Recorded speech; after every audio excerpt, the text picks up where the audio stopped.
Então, muito boa noite. Vamos dar início a mais uma sessão deste nosso ciclo, Vultos da Cultura Lusófona, promovido no âmbito da PASC, Plataforma de Associações da Sociedade Civil, em parceria com a revista Nova Águia, que é uma revista de cultura lusófona, enfim, com várias entidades que compõem a PASC. Esta nova direção, a que eu presido, tem apostado muito nos grupos de trabalho. Há desde logo este grupo de trabalho, que aliás vem ainda do mandato anterior, coordenado pelo Samuel Dimas e por mim próprio, que se intitula Lusofonia e Relações Internacionais. Depois temos um outro grupo de trabalho que se intitula Democracia, Cidadania e Inclusão Social, e há ainda um terceiro que se intitula Transição Climática, Energética, Mar e Território. Estes três grupos de trabalho têm promovido sessões mensais. E no caso deste grupo de trabalho, temos este ciclo, que vai já na sua 9ª edição, e como decorre do título, Vultos da Cultura Lusófona, nós temos procurado, mês após mês, abordar figuras maiores da cultura de língua portuguesa, não apenas cidadãos portugueses, bem entendido. Começámos pelo Pascoais, mas entretanto já celebramos, recordámos uma poetisa moçambicana, um filósofo brasileiro, um poeta galego. Enfim, temos procurado, de facto, sinalizar, recordar figuras maiores da cultura de língua portuguesa por esse mundo fora. Hoje vamos falar sobre António Quadros, por ocasião dos 100 anos do seu nascimento. Aliás, vou partilhar aqui o site do Instituto de Filosofia Luso-Brasileira, partilhar convosco o programa do Congresso do Centenário, que se realiza precisamente esta semana, fica também o convite, nos dias 12, 13 e 14 de julho,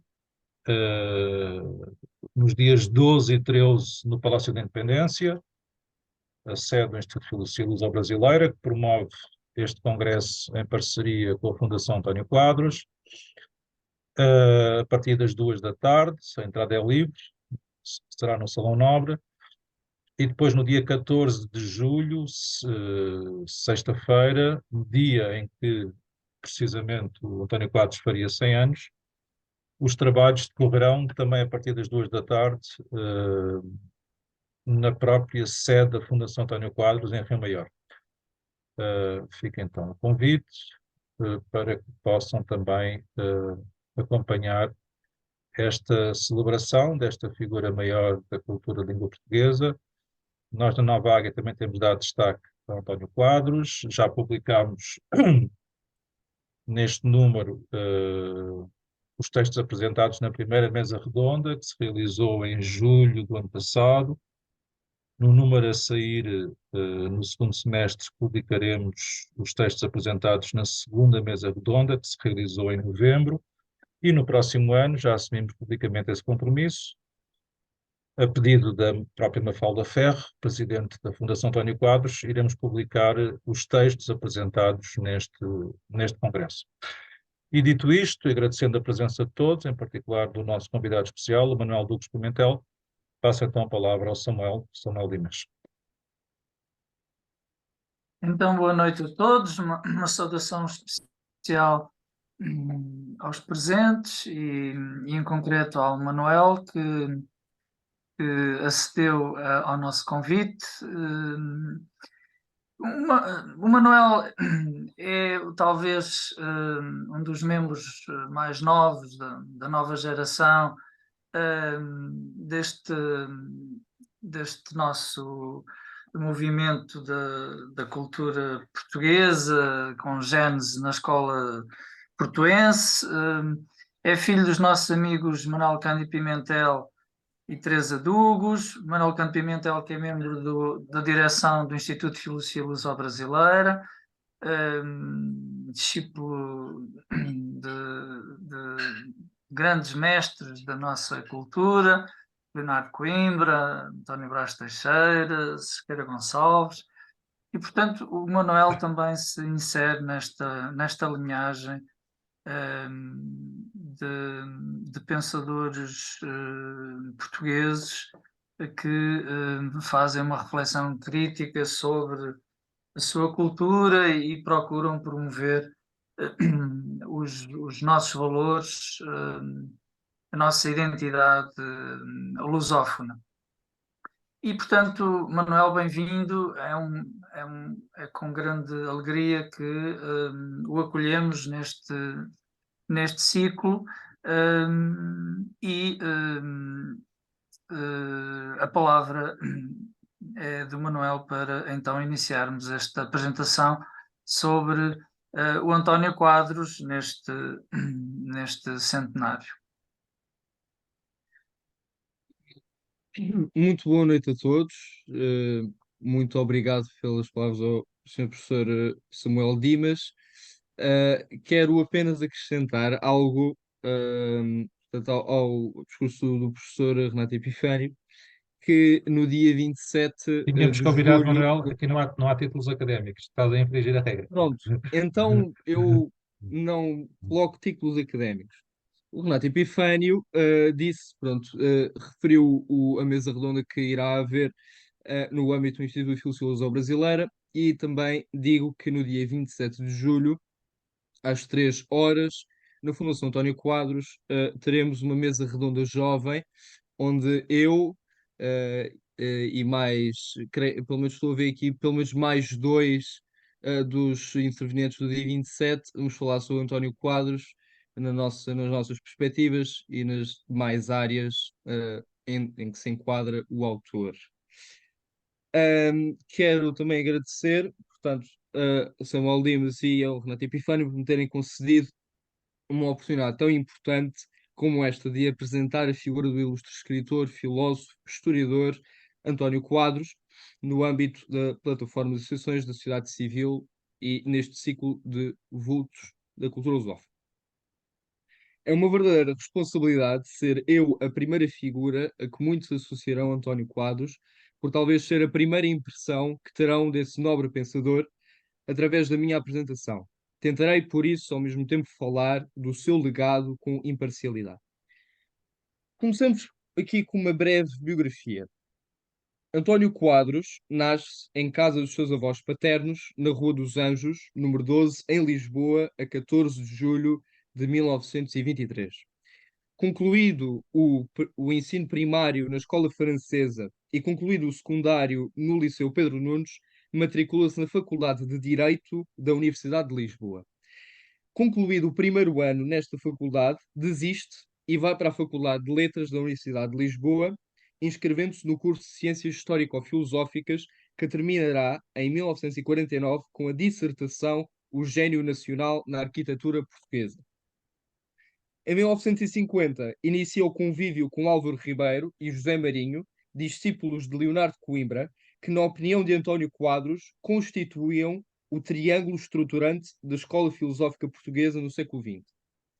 Assim, começa a frequentar a tertúlia que os dois filósofos portuenses mantêm na velha brasileira do Rossio, local por onde, ao longo do tempo, passaram figuras cimeiras da cultura portuguesa contemporânea.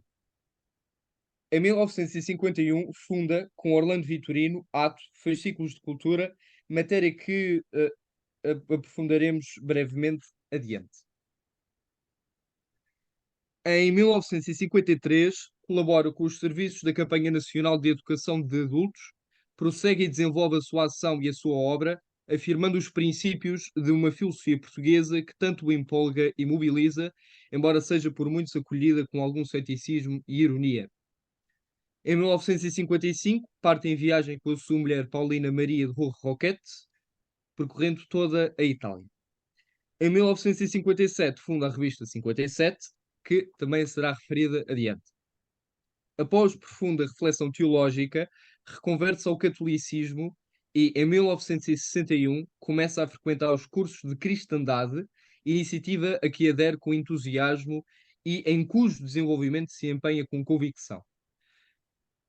António Branquinho da Fonseca propõe à Fundação Carlos Gulbenkian a criação de um serviço de bibliotecas itinerantes em 1958, que, com o apoio de Domingos Monteiro, Branquinho da Fonseca dirige até o ano da sua morte.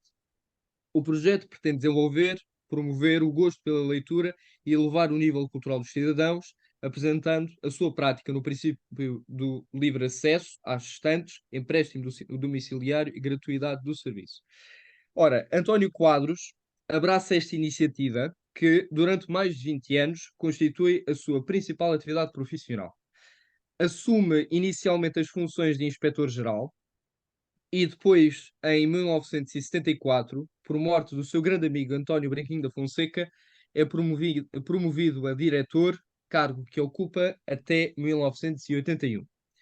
António Quadros funda, dirige e edita a revista Espiral, Cadernos de Cultura, para os quais contribui com artigos culturais e de opinião entre 1964 e 1966. Entretanto, em 1965, tinha Agostinho da Silva convidado António Quadros a deslocar-se pela primeira vez ao Brasil. Então, António Quadros inicia assim uma intensa relação com a comunidade académica brasileira. Durante mais de 20 anos, profere conferências, organiza colóquios e dá aulas sobre temas de filosofia e cultura portuguesa na Universidade de Brasília e noutros importantes centros culturais brasileiros. Um dos resultados mais importantes neste âmbito seria a criação do Instituto de Filosofia Luso-Brasileira, em 1991, que António Quadros cofundou e dirigiu. Em 1969, empreende um cruzeiro à Rússia, no decorrer do qual conhece Francisco Carralero Saiz e António Pérez de Castro, dois espanhóis de quem se torna amigo e com quem virá a fundar o Instituto de Arte e Decoração, IAD. Convida para diretor-geral um grande amigo, o pintor Lima de Freitas, que assumirá o cargo até 1971, data em que António Quadros o substitui, acumulando esta função com as de presidente do Conselho de Administração e docente nas cadeiras de História da Arte e Cultura Portuguesa, que manterá ininterruptamente até ao ano de 1992. Prosseguindo com uma vasta obra nos campos da filosofia, António Quadros também ampliará e aprofundará o estudo da obra de Fernando Pessoa, tornando-se um dos seus mais importantes intérpretes. Poucos dias antes de morrer, confessa a Antónia de Sousa: para eu dar o essencial de Fernando Pessoa, tenho de dar o essencial de mim. Às vezes, chego a pensar que o Fernando Pessoa é uma presença de que não me posso livrar. António Quadros morre no dia 21 de março de 1993, dia da poesia, da árvore e do início da primavera, com 69 anos, vítima de tumor cerebral. É um autor complexo de resumir numa só apresentação, já que foi escritor, filósofo, poeta, esteta, cronista, romancista, enfim, diria um polímato. Mas tentaremos com alguma brevidade expor a sua obra numa ponderação entre a profundidade do seu pensamento e a pertinência desta intervenção. Depois, comecemos com uma introdução geral ao pensamento de António Quadros. A atividade filosófica de António Quadros toma, diria, dois grandes caminhos. Um estético, no qual, a partir da literatura e da arquitetura, se apuram os elementos simbólicos e arquetípicos para os quais a reflexão fenomenológica da arte é indispensável, e outro histórico-filosófico, em que jogam uma filosofia do mito, uma reflexão arquetípica e psicológica do povo português e um providencialismo que se manifesta na imanência, ao qual o homem, na sua liberdade, responde aceitando ou rejeitando. Estas duas vias complementares desembocam na área do saber a que chama patriosofia, numa hermenêutica da razão de ser de Portugal, razão essa criacionista e teleológica, contendo em si um projeto áureo. Este projeto áureo define-se como expressão do concreto da razão teleológica e do seu mysterion, mistério, que implica uma relação com uma tradição e uma projeção para o futuro. Essa relação com a tradição implica uma realidade pátria configurada ao longo do tempo, cujas gerações lidam com um processo de traditio, isto é, de entrega do facho de ensinamentos, mitos e símbolos próprios de um povo. Um funcionamento mais líquido do processo tradicional está na solidariedade e univocidade, cito, entre a estrutura cultural e o sistema educativo de um povo, ambos se ordenando a um telos ou a um fim superior, que todos então sentem como seu, pelo qual vivem, lutam e se sacrificam se necessário for, isto é, numa paideia. Desde jovem, António Quadros teria namoriscado o existencialismo na altura em que andava na Universidade de Lisboa pela leitura de Camus, Sartre e Marcel. Tal, já agora, namoro teria feito todo o sentido na sua altura, porque o existencialismo seria o antídoto ao veneno do totalitarismo sistematizador e da razão absolutista, obstáculos ao caminho da vida que é o existir. Seria a maneira de voltar à verdadeira filosofia, repristinando a sua antissistematicidade e obra de libertação do dogma. Na visão de Quadros, e cito, o existencialismo é, sobretudo, uma atmosfera que todos os pensadores atuais respiram. De certo modo, é um novo romantismo, agora sem a exigência do absoluto, mas buscando retomar a certos processos gnosiológicos românticos, como a intuição e o sentimento. Fim de citação. O que o existencialismo postula de importante para a filosofia portuguesa está na sua visão de que o homem não se encerra em si, pelo que a atividade filosófica não é em si mesmada, e o homem é, desde o princípio, existência e depois essência. É ser situado. Daqui que a atividade filosófica deve ser marcada pelas vivências pátrias da tradição da comunidade em que se nasce. Ou seja, cito, a partir de ser eu, com todas as implicações fenomenológicas e existenciais da subjetividade, a filosofia não era já algo exterior. A verdade era atingível, mas a partir da minha específica experiência vital. Fim de citação. Só que, mais tarde, em 1971, publica Ficção e Espírito, em que se encontra um capítulo depois do existencialismo, em que António Quadros escreve, concluindo o subcapítulo há 25 anos do existencialismo, o seguinte. Passo a citar. A literatura existencialista que mais tinha influído em mim remetia para o nada, para o ateísmo, para uma moral da ambiguidade, para o ato gratuito, para um empenhamento aleatório, única forma de preservar o valor da liberdade no universo despojado de crenças, de essências. Caminhos estes que depressa me pareceram becos sem saída e que, aliás, fui transcendendo pouco a pouco. Fim de citação. Torna-se claro que, embora tenha sido uma etapa importante no seu desenvolvimento, ou melhor, caminho intelectual, o existencialismo não foi sempre bandeira de António Quadros. E ainda bem, pois, esmiuçando os ensinamentos existencialistas, ficamos com nada, como muito bem apontou o pensador lisboeta. Mas fica com alguns motivos do existencialismo, superando-o num pensamento existencial não existencialista, nomeadamente com a sua rejeição dos abstracionismos falsamente universais e a sua defesa de um lugar de precedência categórica da existência no ser. Tal categoria compreende todos os planos da vida, da existência humana, desde a antropologia à cosmologia e à teologia.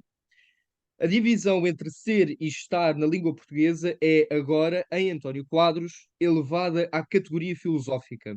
Ao ser é necessário pôr o estar, em que a verdade é umgreifende, ou seja, englobante, nas palavras de Karl Jaspers. A situação só se compreende pelo ato e pelo seu telos. A reflexão ontológica da existência e do ser abrir-se-ia, assim, necessariamente a uma filosofia da ação e do movimento.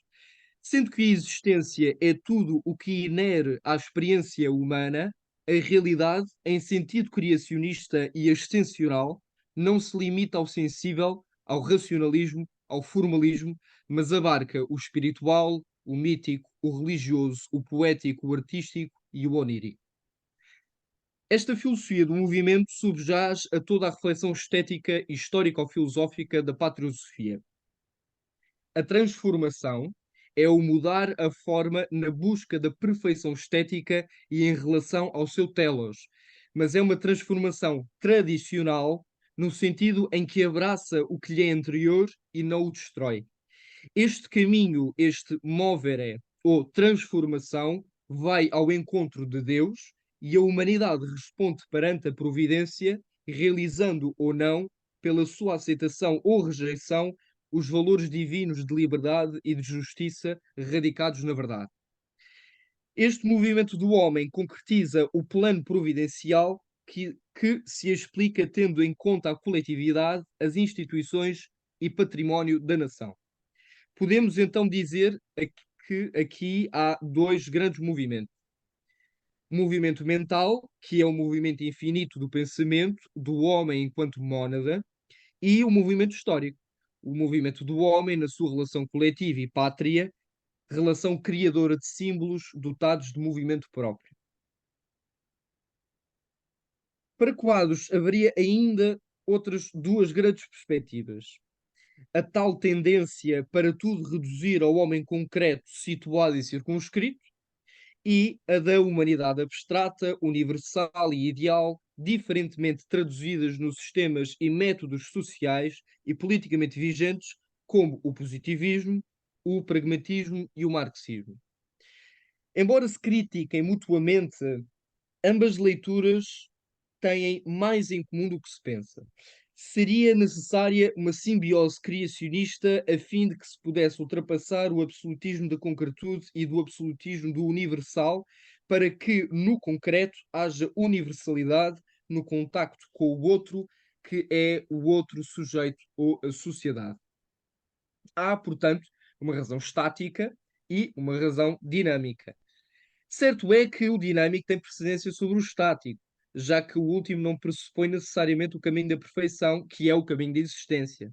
O estático, por outro lado, deixado ao abandono por si, cristaliza as instituições num conservadorismo insanável ou num progressismo destruidor. A criação de cultura é o produto da missão que é o movimento do homem concreto e histórico, especificamente pátrio no universal, que é a Igreja do Espírito Santo, em que se sonha por uma fraterna espiritualização dos povos, a que Leonardo já se referia. Quadros concebe ainda arte como existência, como atualidade em constante movimento. O seu papel é o de desvelar, pelo simbólico, os enigmas do homem, do natural e do luminoso, bem como o de contemplar o misterioso. A arte não é, por isso, apenas a representação do real ou a beleza da forma, mas é um movimento redentor dirigido ao enigma. O mundo simbólico é um mundo cósmico. O homem cria o símbolo para exteriorizar o seu existir, o seu ser, o seu pensamento, os seus ideais e os seus mitos. A especulação não tem maneira de não ser simbólica, já que não posso transmitir o meu pensamento sem símbolos sonoros ou gráficos. Quadros considera que a realidade encerra um movimento cósmico providencial no qual a atividade humana tende para um fim superior de escatológica e universal redenção, em que também a natureza será reintegrada na plenitude do ser. Para tal, concorrem dois movimentos.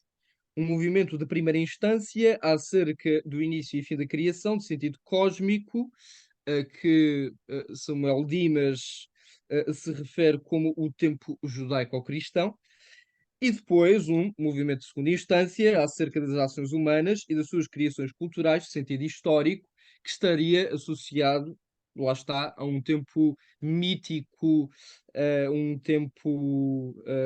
tempo greco-mítico. O cristianismo reconhece no homem uma realidade total, corpo, alma, espírito, que contempla o mistério da cruz e da ressurreição. Mais do que uma redenção do homem, é a redenção de toda a criação.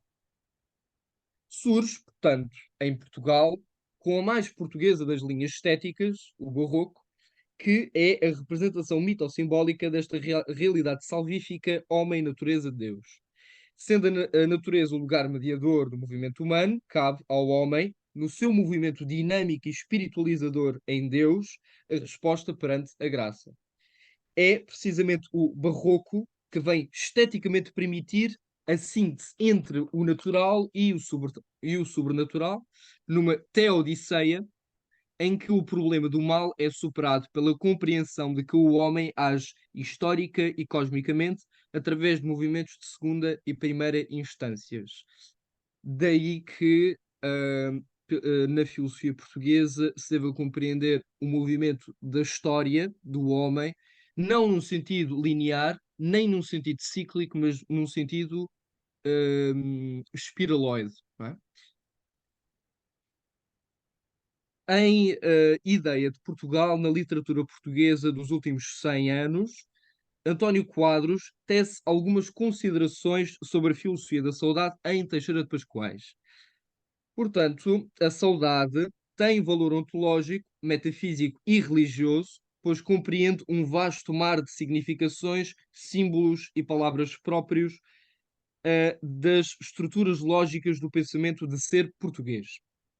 Pegando em Goethe, há determinadas palavras com natureza subtil e levitante e com uma carga mágica e psicológica, de tal modo que constituem em si vias de conhecimento.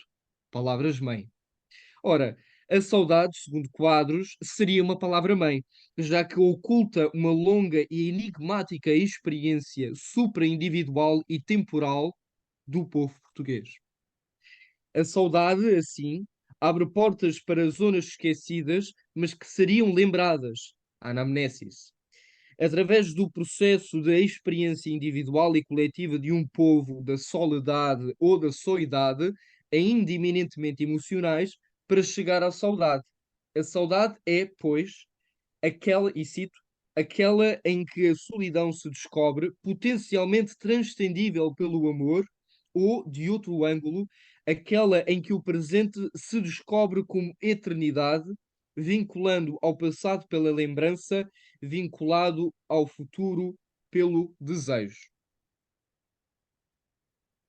Um, Posta esta introdução geral ao pensamento filosófico de António Quadros, seria também de referir as três revistas que dirigiu, que fundou e que dirigiu, a Ato, a 57 e a Espiral. Começando com a Ato, eu não vou entrar muito na questão da Ato, eu vou aprofundar mais na 57 e na Espiral, mas fica aqui pelo menos o enquadramento histórico da Ato. A partir de uma ideia, onde também colaboram os escultores António Duarte e Martins Correia, funda em 1955 com Orlando Vitorino Ato Fascículos de Cultura, em que se defende a originalidade de uma filosofia portuguesa autónoma e diferenciada. Sendo os custos inteiramente suportados pelos diretores, publicam-se apenas 2 números que constituem a primeira manifestação de uma geração de discípulos do movimento da filosofia portuguesa, defensora da existência de uma substância filosófica original e genuinamente lusa. Esta temática vai também continuar no 57 e na Espiral. Passando agora para a revista 57. No ano do centenário do nascimento de Sampaio Bruno, pensador com quem muito se identifica, António Quadros, toma a iniciativa de lançar, conjuntamente com Afonso Botelho e Orlando Vitorino, o movimento de cultura portuguesa, fundando e dirigindo os 11 números do jornal entre 1957 e 1962, no qual participa ativamente com dezenas de artigos. No primeiro número, como é habitual deste tipo de revistas, apresenta-se o manifesto. Neste manifesto surge a já recorrente preocupação em António Quadros e noutros pensadores de que a cultura em Portugal estivesse associada injustamente ao estrangeiro. Isto não será de admirar, já que os professores, artistas e escritores de cá são levados pela sua sensitividade intelectual, aderindo impensadamente ao estrangeirismo. Mas essa sensitividade intelectual de que o 57 fala não poderia ser, de modo algum, critério da autonomia cultural. A moda é irresistível até mesmo para a língua de um povo. Juntamente com uma instrumentalização da língua em função do estrangeiro, teríamos em Portugal um criticismo ingênuo que censura a atividade alheia criticismo esse de raízes tão díspares, desde o historicismo académico até ao positivismo católico dos integralistas, passando pelo lirismo imaturo e a leitura materialista do hegelianismo, cujo materialismo nem Hegel seria lembrado. O manifesto reage, por isso, a tudo isto. A solução está, pois, nas palavras do 57. Reza o manifesto e passo a citar: não é possível servir o espírito ou a razão sem partir das formas antropocosmológicas em que o espírito ou a razão se particularizam, isto é, as pátrias.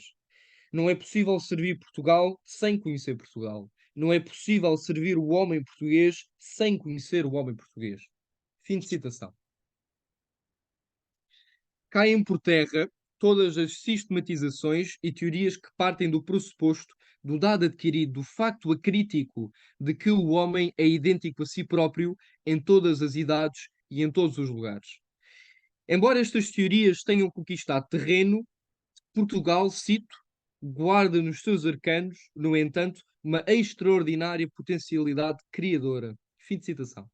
É pelos arcanos, pelos arquétipos, pelo espírito que se compreende a razão histórica de Portugal, que não se resume a uma tentativa de construção de uma causalidade material sobre um conjunto de factos dispersos e aleatórios, nem a uma novela de intriga palaciana, nem muito menos a uma manifestação da luta de classes.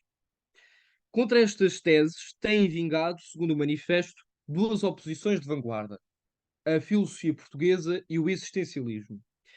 Quanto ao existencialismo, já podemos desenvolver o assunto, cabe apenas sublinhar novamente que, a partir de dado momento, Quadros se distancia do mesmo, superando-o num pensamento existencial não existencialista. Mas voltando ao manifesto, o 57 surge, pois, como um novo ciclo da cultura portuguesa, um pouco do cruzamento do existencialismo e da originalidade da filosofia portuguesa contra o sistematismo abstrato racionalista ou metafísico a favor de uma responsabilidade da vida humana perante o transcendente. Cito: 57 é o ano do centenário de Sampaio Bruno. 57 é o ano em que se publica A Razão Animada. 57 é, pois, um ano de graça para a cultura portuguesa. O futuro responderá por este número de iniciação e de esperança. Fim de citação. Pois, no segundo número, surge um outro manifesto, agora este, Manifesto sobre a Pátria. Aqui diz-se que pátria seria uma palavra abolida. Passo a citar: disse-a Camões e eles deixaram-no morrer na miséria. Fim de citação. Porém, é na pátria que reside o destino de cada um. O mesmo que impeliu Camões a escrever os Lusíadas, em resposta à traição da pátria, levou a agir e a pensar Bruno, Junqueiro, Pascoais, Leonardo e Pessoa. Esta é talvez das citações mais extraordinárias sobre a realidade política, filosófica e espiritual da pátria. Reza o manifesto e passa a citar: porque a pátria não é a intrusão do passado no presente, não é sentimento atávico, não é resistência do hábito. A pátria é apenas a realidade. E quem vira costas à realidade em nome de ideais abstratos cai em utopias ingênuas, como a do cidadão do mundo, como a dos estetas que explicam as suas frustrações por não viverem em Paris e não falarem francês. Fim de citação. Aqui se encontra, condensada numa citação, a importância espiritual da pátria, as tentativas falhadas de a superar e a ingenuidade caricatural de quem prefere o estrangeiro ao pátrio. A filosofia, a língua, a tradição são sempre inevitáveis. A pátria está acima da nação e do Estado, para citar, pois a relação do homem com a sua pátria é sempre uma relação de plena liberdade anterior a qualquer filiação política. Fim de citação. O homem, sujeito ao condicionalismo do seu espaço e do seu tempo, não tem maneira de aderir a uma pátria universal, porquanto seja uma abstração tão distante que até nela o cidadão do mundo será sempre intruso. Cito: assumir com todas as suas consequências e responsabilidades, pelo contrário, a ideia de pátria é o único caminho possível para servir efetivamente o homem. A pátria é uma empresa concreta em que todos se unem para um fim, entendendo-se e comunicando-se entre si. O mundo, ou o universo, ou agregado supranacional, é a ideia abstrata e vã que não conhece um fim superior, que veda o entendimento entre os homens, que, se viesse a ser artificiosamente realizado depois de muitas guerras, lutas e rebeliões, teria de adotar uma política de compromisso na qual o interesse concreto do indivíduo será cada vez menos respeitado. Fim de citação. Teriam os homens do movimento de cultura portuguesa do 57 profetizado o atual mundo das grandes ONGs, da economia financeira internacional, da Banca Mundial, da dissolução da soberania e das fronteiras, enfim, da anarcotirania global? Teriam perspectivado que a decadência das pátrias levasse a um cidadão do mundo que nem cidadão é, quanto mais do mundo, meio coligido, meio afastado de uma cinzenta massa informe de meros consumidores? Teriam finalmente chegado à conclusão de que, não tendo mais paideia, teríamos de a substituir com um Deus estrangeiro?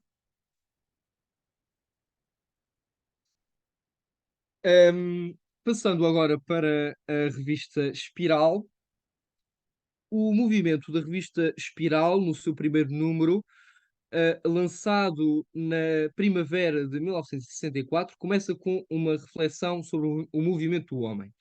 Este movimento não deve ser reduzido ao político, ao social ou ao económico, mas estes saberes e outros devem, na sua correspondência, procurar uma compreensão total do homem caminhante, homem livre, cuja liberdade é a liberdade do movimento, liberdade e movimento que têm subjacente uma razão teleológica. Lembremos a questão da filosofia da ação e movimento de António Quadros.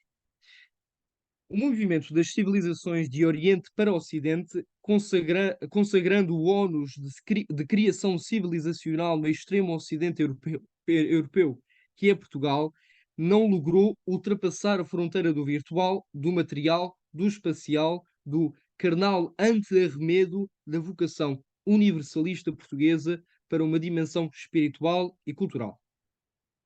Ora, pela incapacidade de Portugal, o eixo civilizacional passa para norte, distribuindo-se numa inconciliação triangular entre a França racionalista e revolucionária, a Inglaterra utilitarista e industrialista e a Alemanha criticista e voluntarista.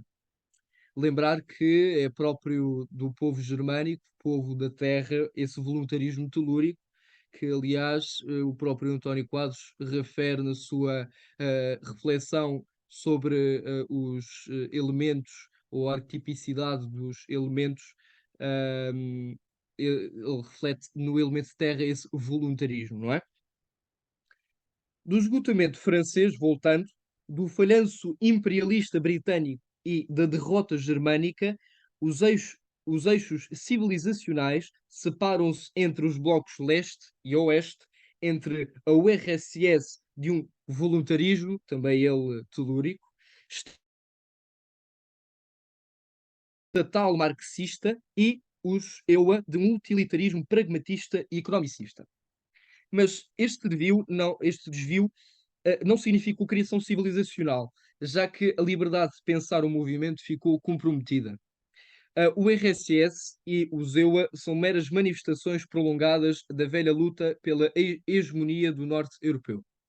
Se o europeísmo ou a europeização podem ser interessantes ao nível pragmático e em reação a ambos os blocos, ficam por resolver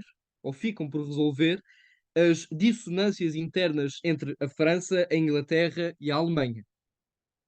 Quanto às nações africanas, asiáticas e oceânicas, o manifesto da Espiral refere que a pressa em se independentizarem submetê-las-á e passo a citar, a um estado embrionário e ambíguo de cisão mal consciencializada entre a estrutura tradicional das suas culturas e as tendências sociais.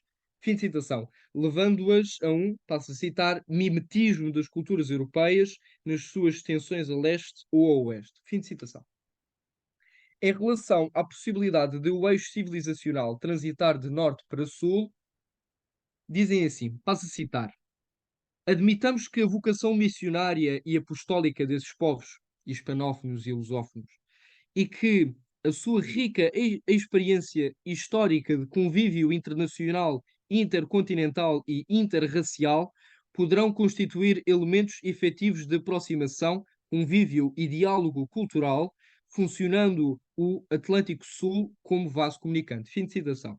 Em continuidade com a defesa da possibilidade de, nos povos do Atlântico de língua portuguesa, se poder manifestar uma abertura criadora, diz-se o seguinte, passo a citar: entre os equívocos típicos da nossa civilização nos últimos séculos, é relevante a ação, seja do progressismo linear, seja do revolucionarismo, perdão, circular.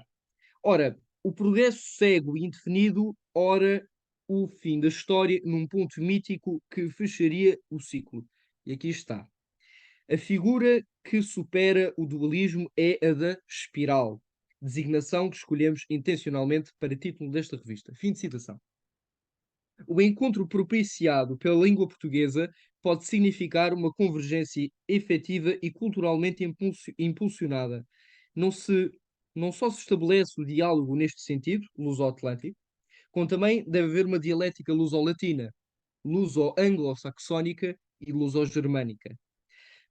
Quanto aos propósitos, na altura, renovadores do Concílio Ecuménico Vaticano II, Portugal não se deveria aliar da sua profunda repercussão espiritual e social.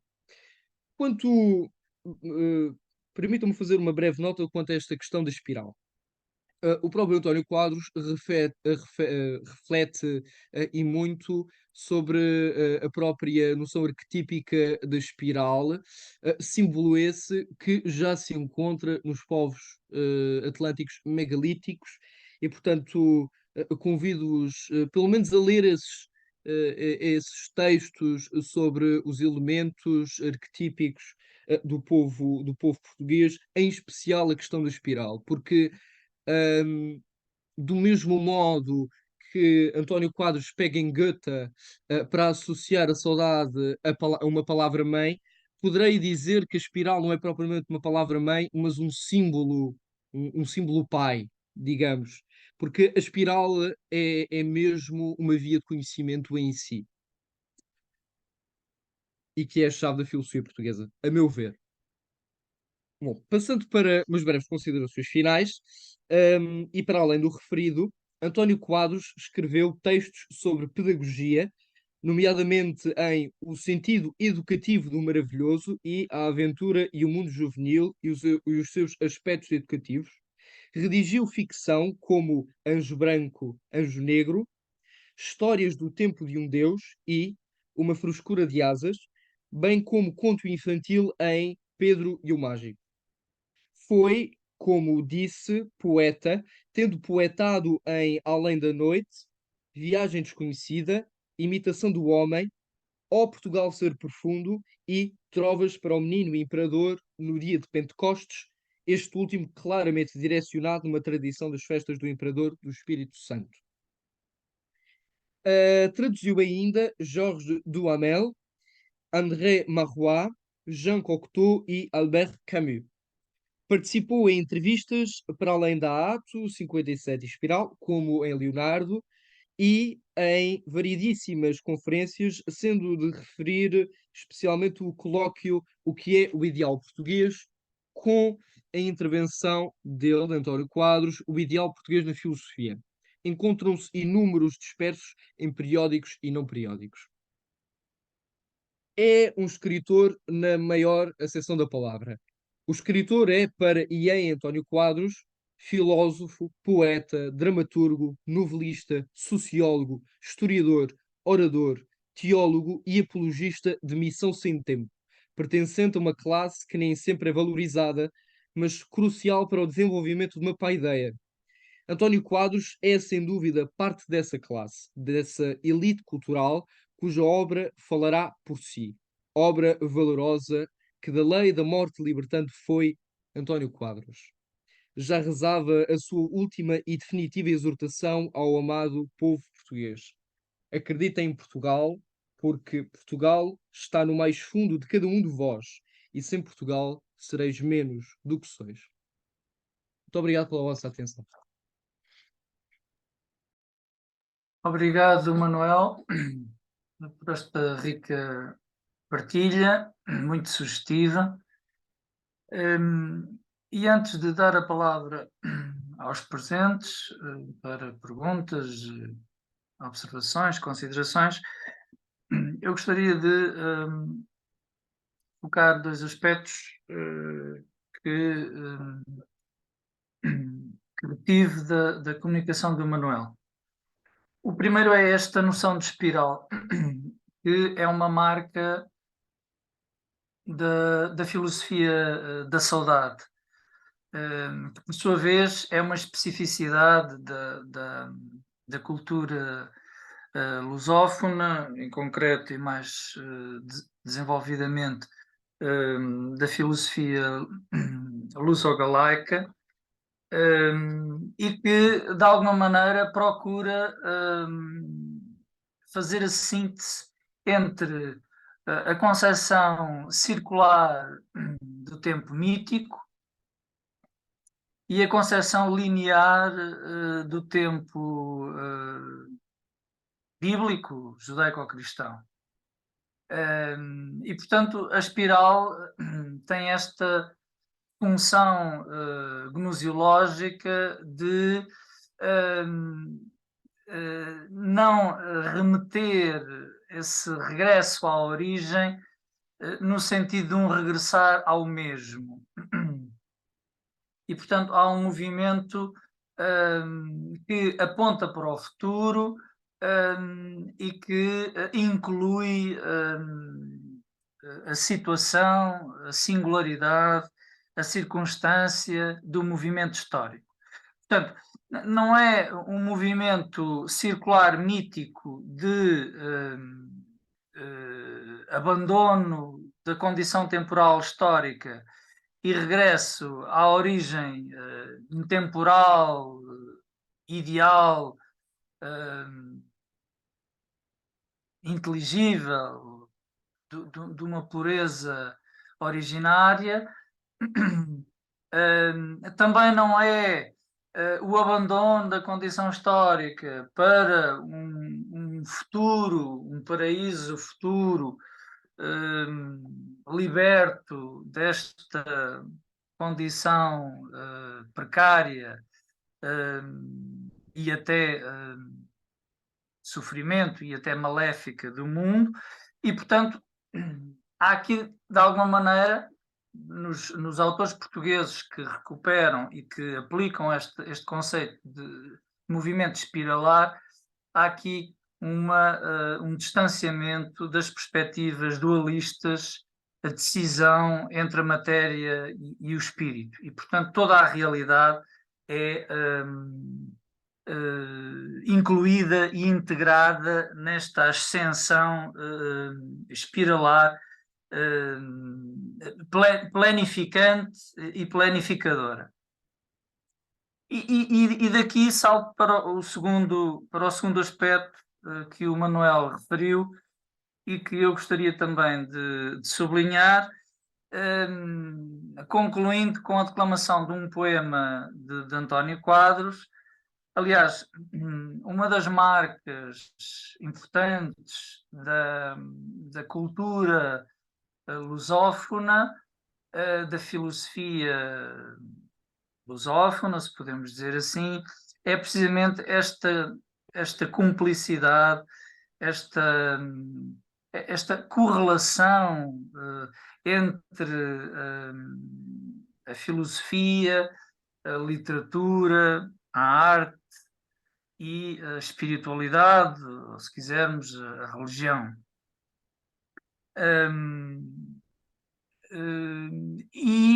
Neste contexto, recuperando a noção de movimento espiralar,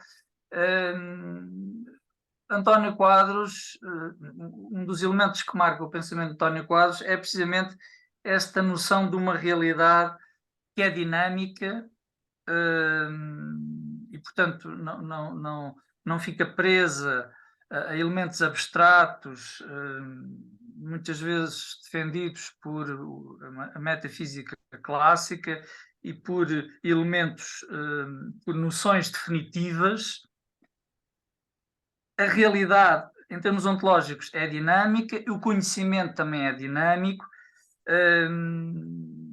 e tudo tende para essa redenção integral que o Manuel referiu, e de alguma maneira traduzido pelo António Quadros com a expressão de que espera-me o banquete infinito, que no fundo remete para símbolos e narrativas míticas do banquete nupcial do paraíso futuro, e que dá título a um poema do António Quadros que eu vou passar a ler. O poema chama-se precisamente O Banquete Infinito, e nestas sessões nós procuramos sempre sublinhar de alguma maneira esta ligação entre o pensamento dos autores e a sua produção literária, poética, fazendo destes ciclos, de alguma maneira, também uma partilha, uma tertúlia cultural, literária e poética. E, nesse sentido, eu terminaria esta minha primeira intervenção precisamente declamando o poema de António Quadros intitulado O Banquete Infinito. Poesia chorada como o mar sob a chuva? Poesia aflita como um farol no denso nevoeiro? Poesia angustiada como a futura mãe? Alegre o olhar, os meus dedos são mensageiros dos deuses e cantam o que me sobra e eu não sei entender. Alegre o coração, escapa-se de mim um fumo de dor. E enquanto rio, sou também lágrimas e soluços. O acordo é uma promessa do paraíso perdido, mas não morto, pois as suas portas choram por mim, em mim. Poesia triste, triste face, coração ardente, sorriso imanente. Tudo se comprime num verso obscuro e intocável. Julgo perder-me num meandro de luzes e sombras, de estrelas e pântanos, profetas e deuses. Tarda-me a achar o caminho dos caminhos, aquele que enfim conduz a alguma parte. Sei que tudo é, mas como conhecer o que sendo indica e ilumina? Os meus gestos são pesados e lentos, pois temem matar o inocente e dar vida ao monstro. Já não hesitam, porém, e quando eu puder olhar atrás de mim, a estrada percorrida, os destroços abandonados, os cadáveres imolados à vontade torturada, então sabereis os frutos a escolher e os manjares a saborear. Espera-me o banquete infinito. Iguaria ou conviva, o que importa é chegar com o destino cumprido.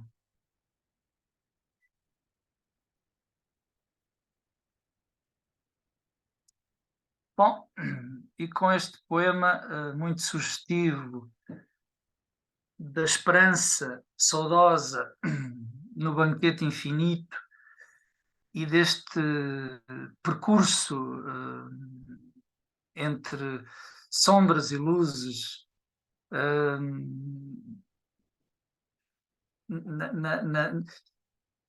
no vislumbre de algo que excede aquilo que conseguimos captar,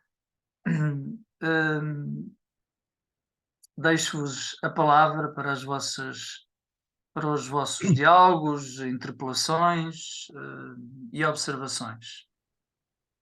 Quero só dizer que pronto, quero só mesmo agradecer ao Samuel Dimas por ter lido um poema, porque era mesmo isto que faltava para arrematar esta apresentação introdutória de António Quadros, não é? Mas infelizmente não dá para apanhar todo ele, António Quadros, enfim, por ter uma obra tão diversa, não é? Mas muito obrigado por ter lido esse poema até de grande profundidade filosófica. Muito bem, então, se me permitem, antes de mais, gostava de dar os meus sinceros parabéns ao Manuel Dukes Pimentel. Foi uma excelente intervenção. E quem, enfim, eu diria que se algum dos presentes não conhecesse todo António Quadros, penso que através da intervenção de Manuel Dukes Pimentel ficaria a conhecê-lo e a conhecê-lo bem. Foi uma excelente porta de entrada, um excelente introito. Eu, enfim, que conseguiu reconstituir de facto todo um percurso, conseguiu dar conta das várias facetas desse, desse percurso.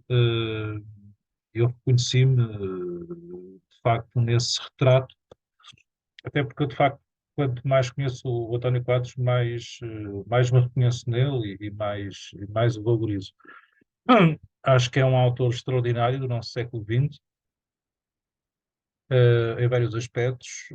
Enquanto escritor, isso não é faceta menor. O António Quadros, de facto, e até neste poema que o Samuel aqui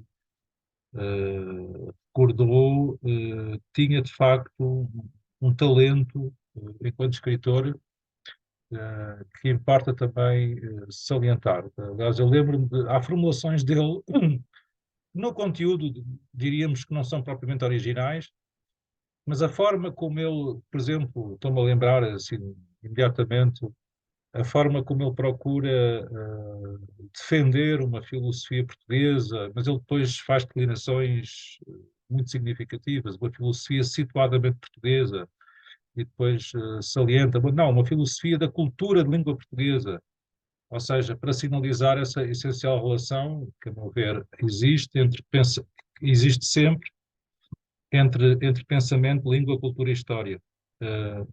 Obviamente, o António Quadros não inventou isso, nunca teve essa pretensão, se tivesse seria estúpido, mas a forma como ele defende essa interação, essa inter-relação entre pensamento, língua, cultura e história, sublinhando, por exemplo, que a pluralidade de culturas e de filosofias é uma mais-valia para o mundo, é uma riqueza para todos nós. Ele tem formulações que são lapidares, que são, diria, ainda hoje inultrapassáveis ou dificilmente inultrapassáveis. Enfim, eu também nos meus textos sobre António Quadros procuro salientar isso. Tinha uma questão que eu acho que o Manuel Produtos poderia desenvolver um pouco mais, até a propósito do que citou, da revista Espiral. Também aí o António Quadros é muito atual, aliás, não só sobre o que disse sobre a pátria, a propósito do movimento 57, mas depois, a propósito da Espiral, até porque, como sabemos, o António Quadros, de modo próprio e pela interação que teve com outras grandes figuras da cultura língua portuguesa, como o Agostinho da Silva, aliás, o Manuel Duques recordou aí bem, eles depois tiveram também uma relação muito próxima, até no Brasil. Aliás, o Agostinho da Silva colaborou na revista Espiral também, publicou na Espiral alguns textos muito relevantes nos anos 60. Enfim, tendo consciência, e o António Quadros também o sublinha, até porque ele valoriza, antes de qualquer consideração de ordem política, a dimensão cultural, histórico-cultural. E, portanto, antes de falarmos de geopolítica ou de blocos geopolíticos, devemos de falar de blocos geolinguísticos e geoculturais. Mas a propósito da Espiral, o Manuel Augusto Pimentel recordou, aliás, citou alguns textos da Espiral, onde se falava desse equilíbrio instável, como se está a ver ainda hoje, entre o Oeste e o Oeste, entre o Norte e o Sul, E a pergunta é, a partir de António Quadros, dos textos de António Quadros, como é que se pode pensar hoje a lusofonia enquanto bloco geolinguístico, geocultural e só depois geopolítico, nesse equilíbrio instável do mundo entre o oeste e o oeste, entre o norte e o sul? Entretanto, Bom, o quero O desde. Pedro Sousa também tem algumas perguntas. Não sei se o Manuel quer agrupar as perguntas, enfim, se fica ao seu critério. Eu posso desde já responder muito brevemente a esta pergunta e depois posso passar às perguntas do Pedro. Hum, Em relação à sua pergunta, eu diria, desde já afasto a possibilidade de haver uma espécie de federação dos países de língua portuguesa. Creio que o essencial de um diálogo cultural entre os países de língua portuguesa, em especial os atlânticos, está precisamente na autonomia das partes que dialogam. Uh, Antes de pensar num internacionalismo em sentido rigoroso, não é esse internacionalismo globalista, não sei o quê. É internacionalismo rigoroso. Antes de pensarmos em internacionalismo, temos de pensar nas partes, nas nações que estão nesse inter, não é? E, portanto, creio que o primeiro passo desse diálogo lusófono é a consideração de cada pátria em si mesma, não é? Depois, creio que um diálogo cultural nesse sentido seria muito interessante a nível de um mundo multipolar, para além do bipolarismo que diria que hoje é entre a América e a China. Não digo tanto a Rússia. Creio que, a meu ver, eu posso estar errado, mas quanto à Rússia, parece-me que não será uma luta pela hegemonia, hum, uma luta pela hegemonia, eh, ou melhor, será uma luta pela hegemonia muito breve, não é? Porque a verdadeira luta pela hegemonia será, a meu ver, no futuro entre a América e a China. Mas é curioso como entre a América e a China mantém-se essa divisão entre blocos com as mesmas descrições que a revista Espiral faz, que é entre esse voluntarismo estatal da China, já não necessariamente marxista, certamente socialista, mas pelo menos afasta-se em termos substanciais do marxismo, mantém-se aquela simbólica maoísta, mas em termos essenciais parece-me que já está afastado, mas mantém-se esse voluntarismo estatal. E depois o utilitarismo do outro lado do mundo, o utilitarismo pragmatista e economicista, agora de pendor mais, diria, progressista, eh, enfim, e outras questões. Um, e como é que Portugal e, portanto, a lusofonia se iriam enquadrar aí? Bom, precisamos de admitir que grande parte dos países africanos uh, são afetos à China. Precisamente porque a China tem, nos últimos anos, um, em troca de votos favoráveis na ONU dos países africanos em relação à China, a China tem investido com infraestrutura nos países africanos.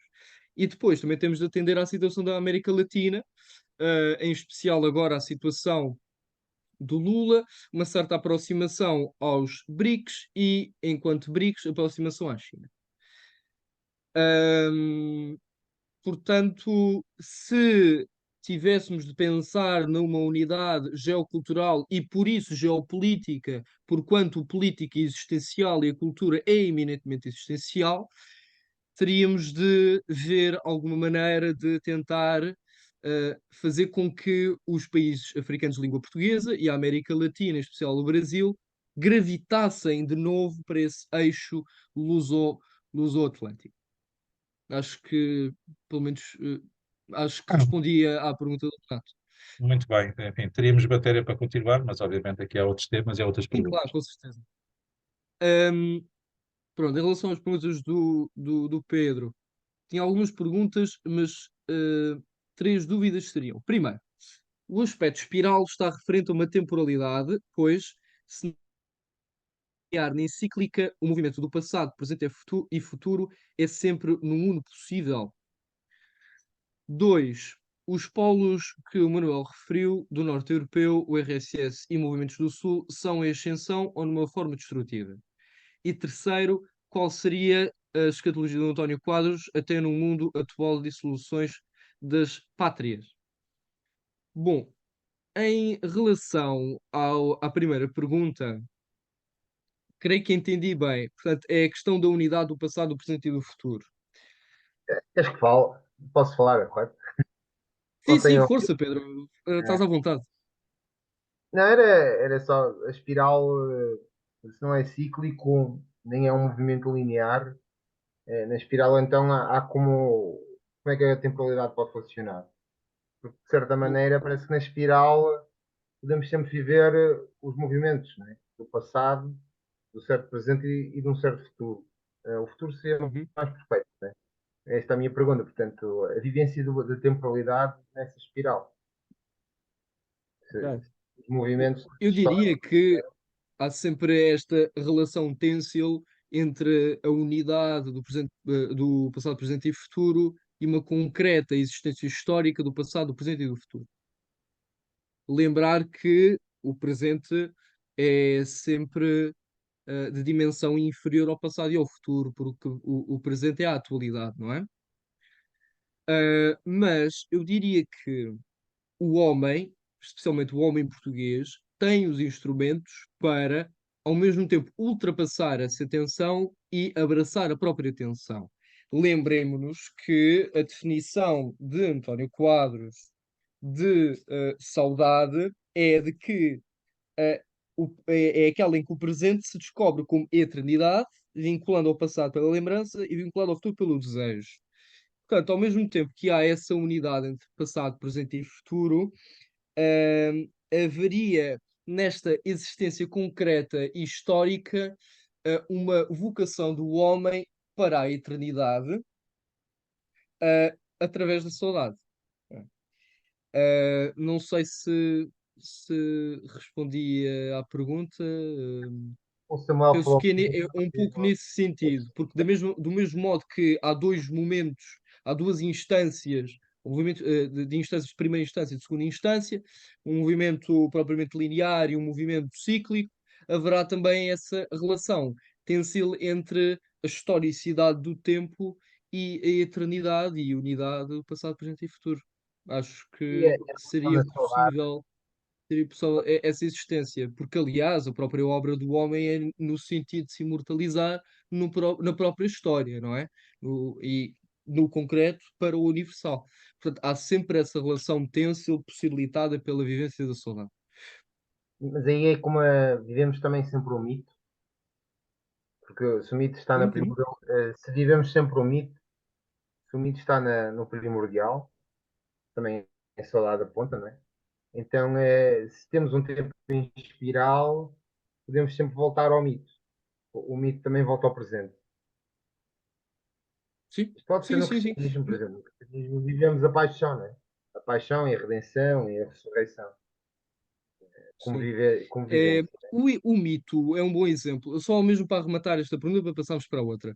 O mito é um excelente exemplo, porque o mito é uma representação histórica de algo arquetípico, algo supratemporal, e portanto há essa vivência no homem de criar símbolos que, na sua historicidade e concretude, veiculam ideais universais, mas num um universal veiculado pelo concreto. Pronto. Creio que em relação a esta pergunta, estamos feitos.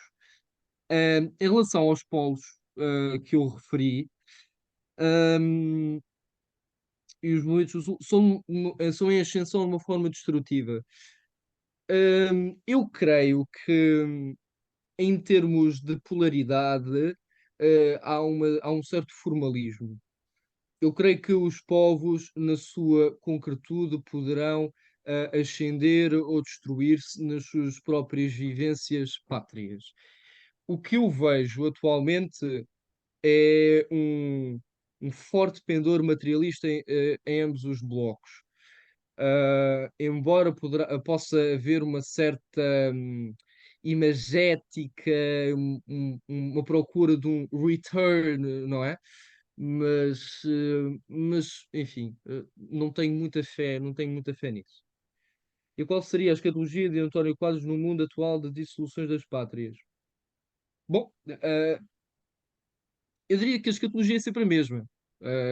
A razão de ser é sempre a mesma. A razão de ser de um povo é sempre a mesma, embora possa ter expressões diferentes em determinados momentos históricos. O papel que nós estamos aqui a realizar é precisamente o de estudar a cultura, estudar a filosofia portuguesa, estudar a especificidade do povo português no universal. E, nesse sentido, termos conhecimento dos mitos que pronto, eventualmente nos levarão à ação. Pego, pego na noção de mito de Jorge Sorrel, apesar de ser uma noção um pouco material ou materialista, mas que neste ponto é muito assertiva. O mito é um conjunto de imagens facilmente evocadas por um povo que impelem a ação. E nesse sentido, a leitura dos arquétipos, dos símbolos, dos mitos, também tem essa dimensão, não é? E portanto, creio que num contexto de dissoluções das pátrias, é tentar salvar essa cultura portuguesa, tal como Camões salvou no mar os rascunhos dos Lusíadas, não é? Acho que Acho que essa é, no fundo, acho que essa é a imagem. Não sei se tem alguma coisa a dizer, Renato ou Samuel. Eu dou essa Eu passada. gostava só de acrescentar uma nota a este diálogo entre o Pedro e o Manuel. De facto, há aqui uma diferença em António Quadros entre mito e mistério, a qual resulta da sua vincada tradição judaico-cristã, de alguma maneira. Porque a concepção mítica do tempo remete sempre para uma identidade entre Deus, homem e mundo.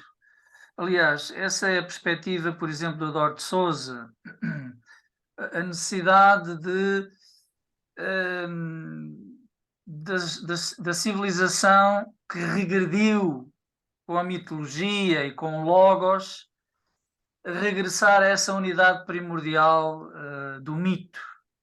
Não da mitologia, que já é um discurso sobre o mito, mas da vivência mítica, que é a pura dança, onde não há consciência da cisão e, portanto, não há cisão entre o divino e o mundano.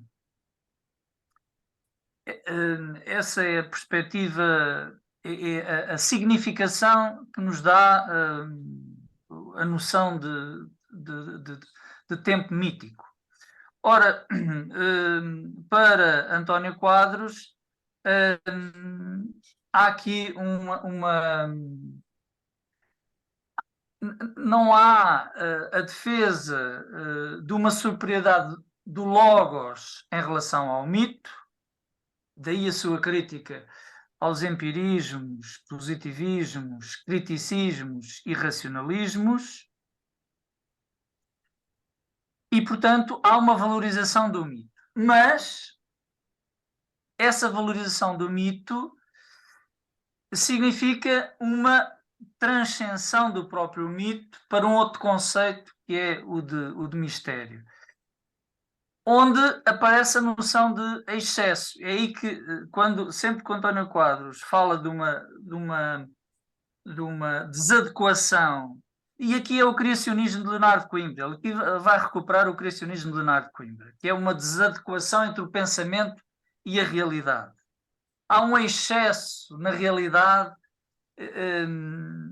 que o pensamento não pode apreender. E, portanto, não estamos a falar de uma concepção mítica de identificação entre o pensar e a realidade, à maneira, por exemplo, dos monismos idealistas alemães, em que o real é racional e o racional é real. Por exemplo, estou a pensar no Hegel.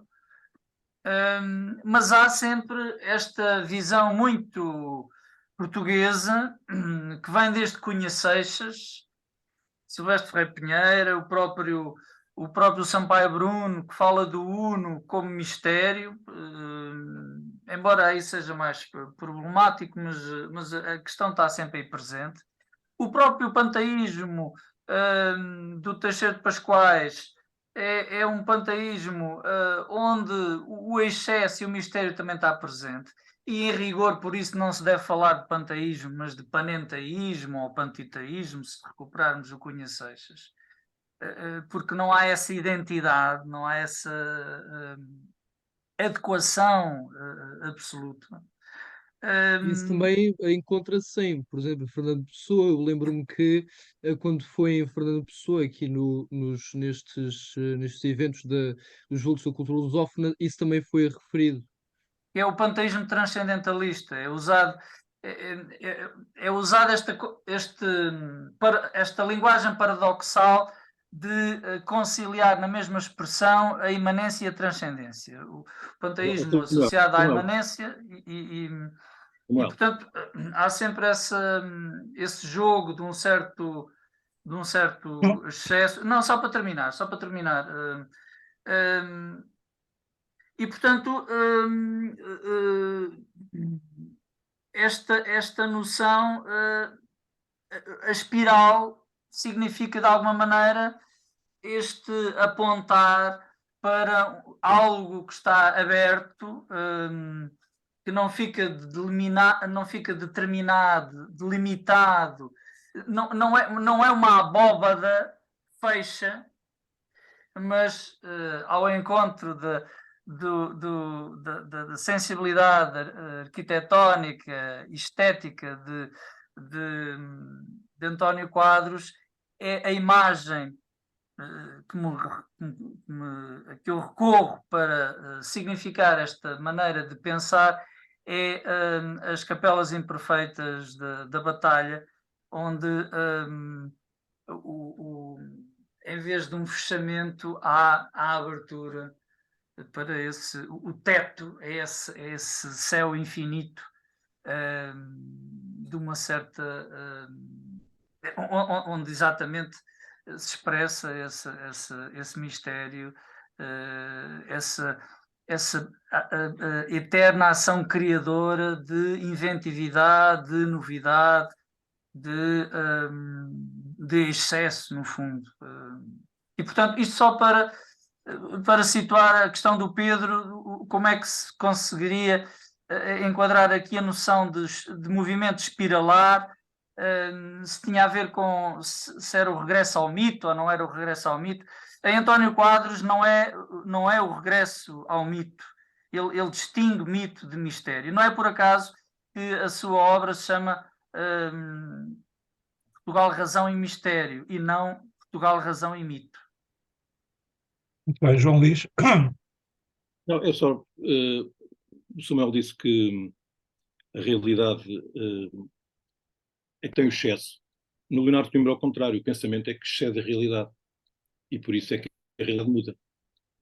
Por isso é que a alteração. Ou seja, mas não há pensamento sem realidade no Leonardo Coimbra. A expressão do Leonardo Coimbra é mesmo: a realidade é penetrada de pensamento que a excede. É isto que ele diz.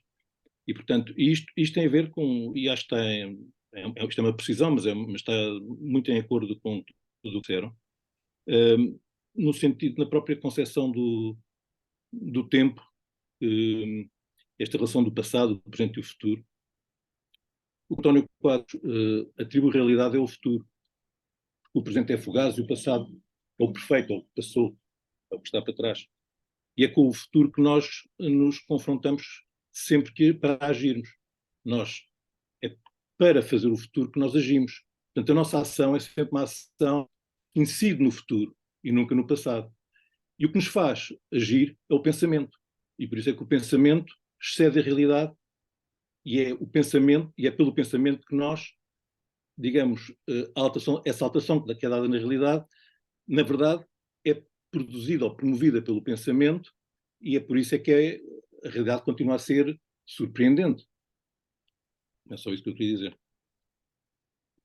Bom, mas eu disse bem, o pensamento é a realidade. Não, Mas, o pensamento excede a realidade. não, Porque mas depois a seguir disse que o pensamento... O pensamento Mas da filosofia portuguesa não é adequação à realidade. Isso é o contrário da filosofia portuguesa. Mas isso foi o que eu disse. Portanto, na filosofia Não é portuguesa adequação. há uma inadequação entre Sim, eu estou a dizer, foi o que eu comecei por dizer, que não estava em desacordo. A questão é que o pensamento por exceder a realidade é que gera o movimento. E no António Quadros, isso é muito claro, aliás, eu posso ler aqui uma frase, que é: o presente é fugaz, não nos interessa verdadeiramente, a não ser como insatisfação e inquietude. Cada instante do presente aparece-nos possuído o desejo, não de aguardar passivamente o que sucederá, mas de conceber a forma de melhorar, aperfeiçoar, desenvolver gradualmente a situação anterior. Só o futuro tem realidade autêntica, porque lhe fazemos face constantemente. Movimento do Homem, página 284. Sim, mas estamos de acordo. Exato, não estou a dizer que não estamos. A questão aqui tem a ver com o que é a realidade. Porque a realidade aqui não é os objetos externos Com certeza. ao homem que pensa. A realidade é esse sentido mais ontológico, não é? E, portanto, tem a ver com a maneira como se concebe, quando se fala de inadequação, aqui o que está pressuposto é o diálogo com a escolástica que falava da adequácio. É isso que está. No fundo, o Leonardo Coimbra está a dialogar com o pensamento na linha do Heidegger e de toda a filosofia moderna, que, em alternativa à adequácio escolástica, apresenta a inadequação. E, portanto, é esse o contexto. E, portanto, é esse contexto de permanente inventividade. Aliás, e aí tínhamos que acrescentar também a distinção entre pensamento pensado e pensamento pensante, que é uma precisão também do Leonardo Coimbra que nos ajuda a perceber esta diferenciação. E essa questão da... Nós fizemos, só mais uma coisa. Há uma coisa muito interessante no António Quadros, que é a ligação que ele fez com o aristotelismo. E isso é uma questão que é muito importante. Porque quando ele define o aparecimento, digamos, o aparecimento especulativo, da especulação no movimento, não é? Ele, no fundo, diz que o Aristóteles, sendo um autor grego, já é um autor que muito para lá, cronologicamente para lá dos gregos. É já um autor do Barroco e do 3 e não do 2, que seria o que caracterizava o mundo grego, o mundo do equilíbrio, o mundo do estatismo, ou da estática. Portanto, o que surge com António Quadros, na sua teoria do movimento, que é talvez a teoria mais importante do António Quadros, é aquela que está, digamos, subjacente a todo o seu pensamento filosófico, nas diversíssimas obras que escreveu, mas de facto o movimento do homem, que é onde ele trata, e eu percebi também que o Manel seguiu muito em muitos pontos na estrutura da sua comunicação, o movimento do homem, que é de facto, para mim, um dos livros mais importantes, se não o mais importante, de António Quadros, porque é o livro onde ele, digamos, de um ponto de vista filosófico, tem concentrada tudo aquilo que ele depois pode ser deduzido nas outras expressões, nas filosofias, na afirmação de Portugal e dos seus símbolos e dos seus valores, têm todos, digamos, como filosoficamente subjacente a teoria do movimento, que é de facto uma grande originalidade de António Quadros, e não me parece nada sequer que nem a filosofia portuguesa, e talvez até poderia dizer nem o Heidegger sejam filósofos modernos. Sim, Ah, isso tem a ver com a teorização de Aristóteles sobre a potência, superando a perspectiva grega estática do Parménides, que é depois usada por Platão, e que Platão vai atribuir ao movimento a irrealidade, e a verdade está no eterno, no inteligível, não é?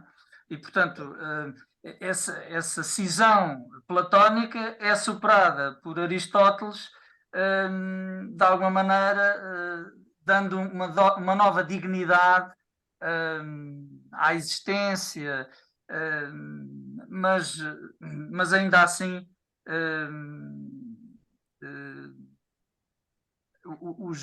são os discípulos contemporâneos de Aristóteles que conseguem concluir de uma forma mais adequada esse percurso, porque naquele contexto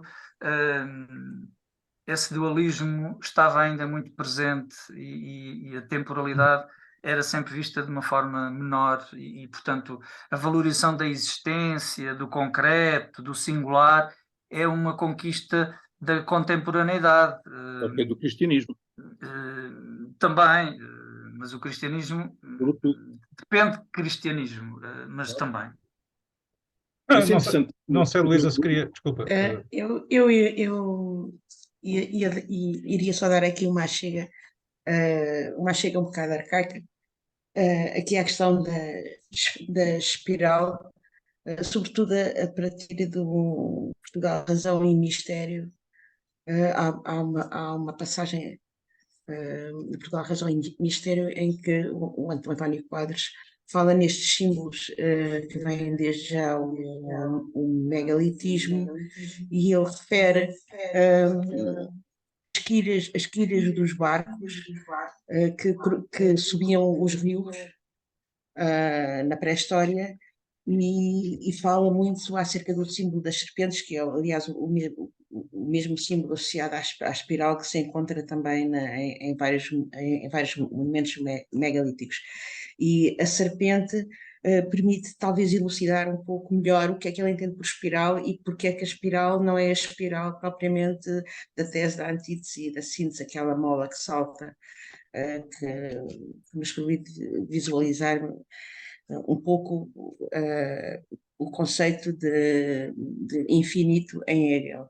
E então eu penso que isso é algo de profundamente original no pensamento do António Quadros, e permite justamente fazer essa ligação entre passado, presente e futuro a partir desse símbolo da serpente, que digamos que é um símbolo onde se junta precisamente mito e mistério. Mito, como também referiu o Samuel, mito não no sentido daquela mitologia, mas no sentido mesmo mais mistérico, que pode estar encerrado no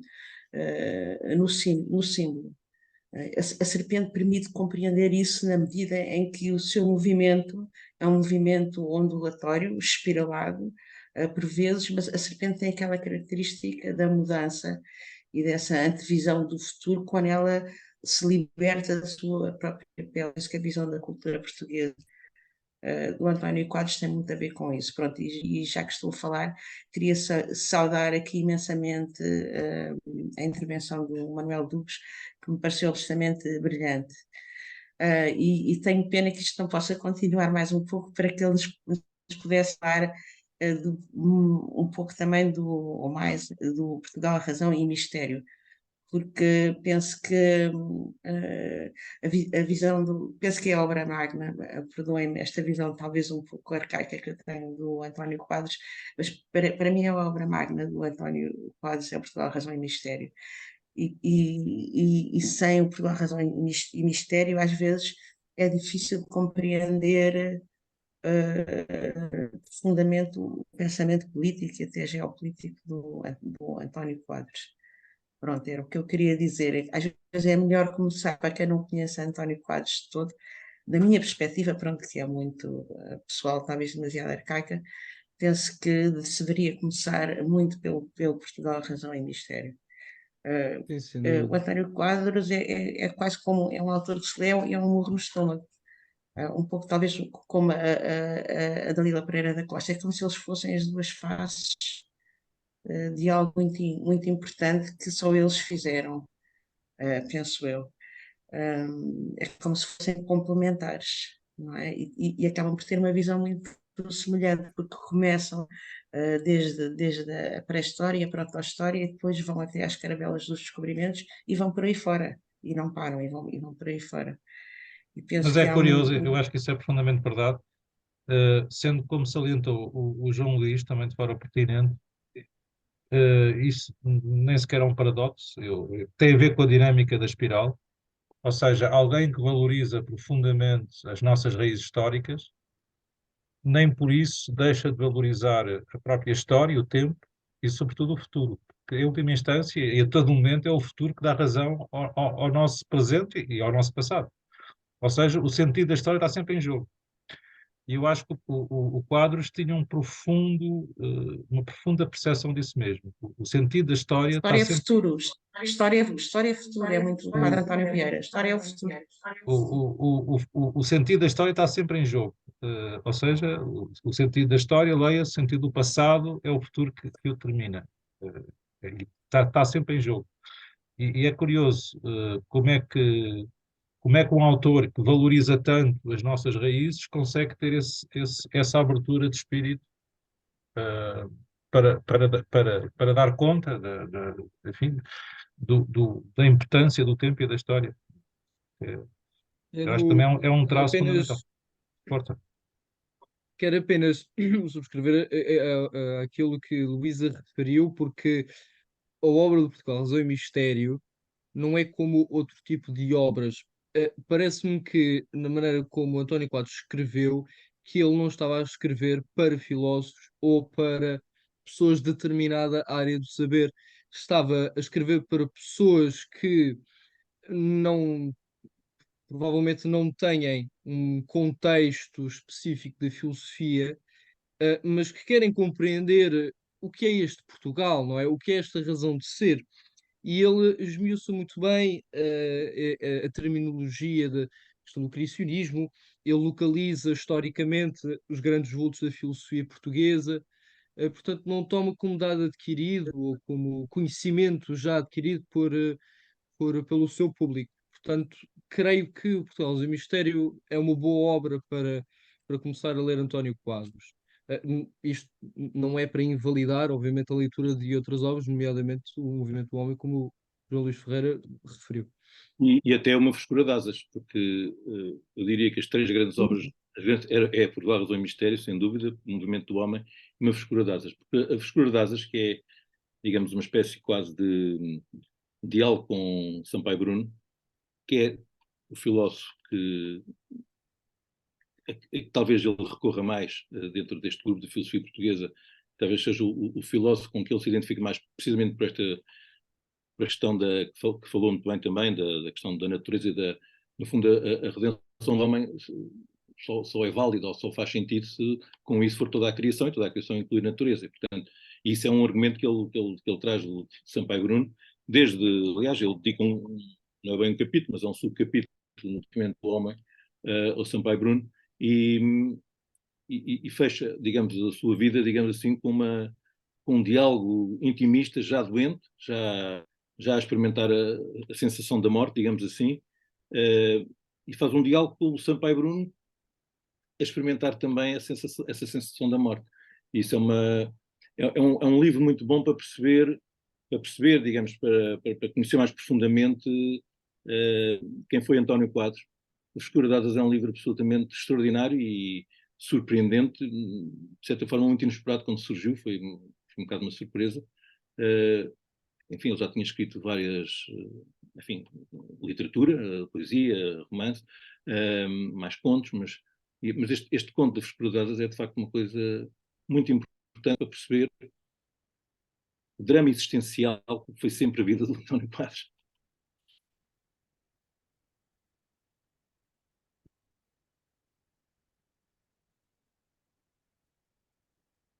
Muito Mais bem, estamos questões? aproximados do fim, mas não sei se há alguma questão mais. o percurso de António Quadros também tem fases distintas, não é? Claro. O, o diálogo com Sampaio Bruno é sempre um diálogo matizado pela sua conversão ao catolicismo e pela sua perspectiva cristã. Depois se acentua nos cursilhos de cristandade, que é um movimento... é curioso porque o António Quadros definia-se como um pensador heterodoxo, portanto, em diálogo com os seus colegas. Ele assumia-se como católico, mas não submisso às doutrinas e aos dogmas impostos. Na tradição portuguesa. Exatamente, mas depois participa num dos movimentos mais conservadores e mais ortodoxos da Igreja, que são os cursilhos de cristandade, que é um movimento rural, o que não deixa de ser curioso. Mas ele fazia bem a gestão dessa... mas isto para dizer que é preciso... Não só ele, Afonso Botelho, Orlando Vitorino, todos eles pertenciam ao grupo dos escritores católicos nos anos 60. Todo aquele grupo que se conheceram na Faculdade de Letras, no curso de História, não lembro como é que se chamava o curso, era Histórico-Filosófico, escrevi eu. Eles têm, sendo todos autores muito diferentes, as afinidades são absolutamente impressionantes. E quem conviveu com eles, houve coisas ditas pelo António Quadros, e até escritas, que eu via Afonso Botelho, Orlando Vitorino, mais esses três, digamos assim, também foi um pouquinho melhor, mas há muitas coisas, há uma base de, costumo dizer, os grupos. Quando às vezes, na conversa com o António Telmo, falava-se que são todos muito diferentes uns dos outros. Joaquim Domingos dizia que eles nem fisicamente eram parecidos, o António Telmo e o Orlando Vitorino, quer dizer, acho que é isso muito pouco relevante. O que caracteriza o grupo da filosofia portuguesa é a afinidade a determinados princípios e a determinados o amor à filosofia, efetivamente. Depois, todos eles eram muito diferentes uns dos outros, mas só pode haver diversidade onde há afinidade, senão há apenas isolamento, não é? E, portanto, o grande mestre, se calhar, dessa arquitetura, da diferença entre todos, talvez seja Álvaro Ribeiro. Álvaro Ribeiro, que era um conhecedor de almas e que tinha propensão para o diálogo, para a conversa a dois, percebia as características de um e induzia e sugeria qual era o caminho que eles vão seguir. O António Telmo fala nisso, Pinheiranda fala nisso, Orlando Vitorino talvez menos, mas com o António Quadros com certeza que isso aconteceu também. Mas talvez, João Luís, nesse aspecto, o Álvaro Ribeiro tivesse seguido o exemplo do Leonardo Coimbra, não? O Leonardo Coimbra também, o sentido que o magistério de Leonardo Coimbra também se cumpria nessa promoção da singularidade. Sim, sem dúvida nenhuma. O Álvaro tinha um lado muito intimista com as pessoas, como ele falava muito baixinho, ele sofria da afasia. Portanto, ele falava muito, ele tinha muita dificuldade em falar. Eu creio que e é engraçado porque era um homem da palavra e da palavra dita, mas ele tinha dificuldade em falar e falava muito baixinho. E, portanto, ele tendia muito a fazer conversas com dois a dois, não é? Portanto, menos em grupo, ele era muito de escutar, mas depois dizia, você devia estudar isto, você devia aprofundar isto, você tem aqui uma vocação para isto, e, portanto, dava uma orientação, uma confiança para que cada um à sua maneira seguisse um caminho. No caso do Telmo é o caminho que nós conhecemos e que o caso Aurélio falou no outro dia. Em todos eles, talvez o Orlando Vitorino tenha sido um bocadinho diferente, porque entrou no grupo através do José Marinho. Aliás, foi a entrada do Orlando Vitorino no grupo através do José Marinho, que depois, digamos, juntou os outros já na faculdade e para se juntarem às tertúlias. Mas no caso do Pinheiranda e do António Telmo, por exemplo, isso é... O Pinheiranda ele dizia e o António Telmo escreveu, ou num dos livros que foi já agora publicado mais recentemente, ele fala nisso. Nessa argúcia que o Álvaro Ribeiro tinha para perceber o que é que estava ali, qual era o ser de cada um e qual era o caminho que era mais próprio, se calhar, não é? Isso é. Não, mas eu também acho que essa gênese está na escola portuense, está que se concretiza até de uma forma muito particular na primeira Faculdade de Letras do Porto, em que o Leonardo Coimbra convidou para professores figuras absolutamente heterogéneas. E os discípulos do Leonardo, também, todos eles são muito diferentes.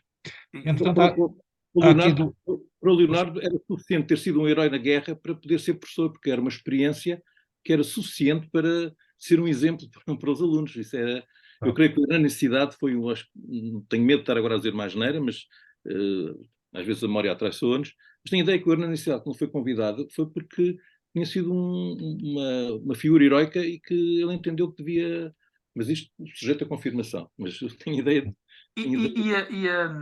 E o conceito de tertúlia, o espírito de tertúlia, promove precisamente essa partilha, a comunhão na diferença. E isso é uma riqueza da E é isso é que faz o águia. grupo. E é isso é que faz o grupo, é essa diversidade. Não é eles pensarem da mesma maneira.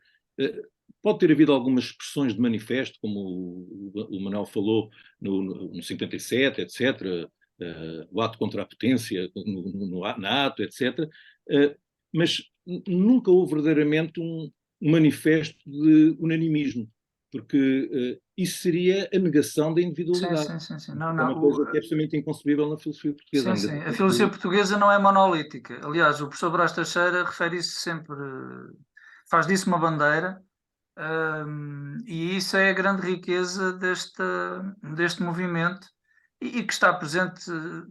Pensem no ecumenismo, naquilo que o Agostinho da Silva falava do ecumenismo espiritual. Há sempre esta Depois tem presente, mas há um artigo do Orlando Vitorino sobre o Agostinho da Silva na Leonardo, em 88. Nessa altura o Agostinho da Silva tornou-se uma figura quase de televisão, ia conversar com toda a gente que queria ficar conhecido, e então toda a gente fazia conversas com ele, e aquilo já era quase usado pelo sistema como quase uma figura de animação, não é? Naqueles programas de televisão, embora o que ele diz é sempre interessante, mas a forma como aquilo foi um bocadinho usado pelo poder, digamos assim, foi um bocadinho... Mas o Orlando escreve um artigo na Leonardo, precisamente sobre o Agostinho da Silva como um dos nossos, mas que sempre a distanciar-se, mas no fundo sempre afim, sempre a distanciar-se, e o artigo é muito interessante. sim, e o Telmo também tem um artigo que eu citei há pouco tempo, em que diz expressamente que o Agostinho foi o último discípulo do Leonardo. Mas, entretanto, há aqui várias perguntas, não sei, Manuel, se queres, ainda do Pedro Sousa, aqui no chat, não sei se queres. Eu creio que a pergunta em relação, a segunda pergunta, a relação e distinção de quadros face a António Telmo e de Dalila, creio que até foi brevemente referido pelo João Luís Ferreira, pelo menos pareceu-me. Foi a Luísa que foi da Dalila.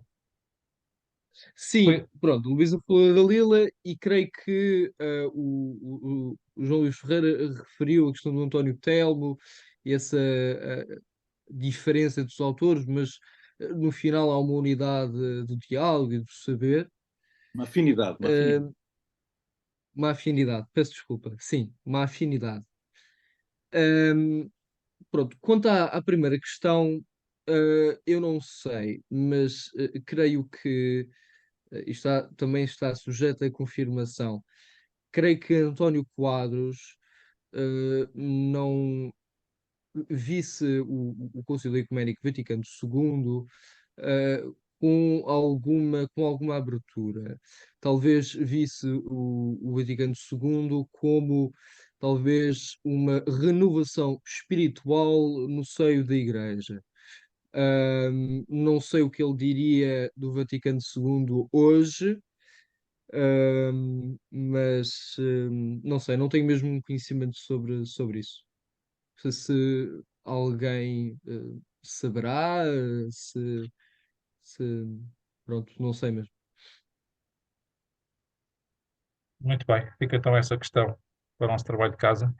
Estas questões agora podem se ir esclarecendo nestes 3 dias de colóquio. Exatamente. Tem que ir lá Sim, para... claro. Eu também não tenho resposta imediata. Eu creio que posso referir aqui uma questão.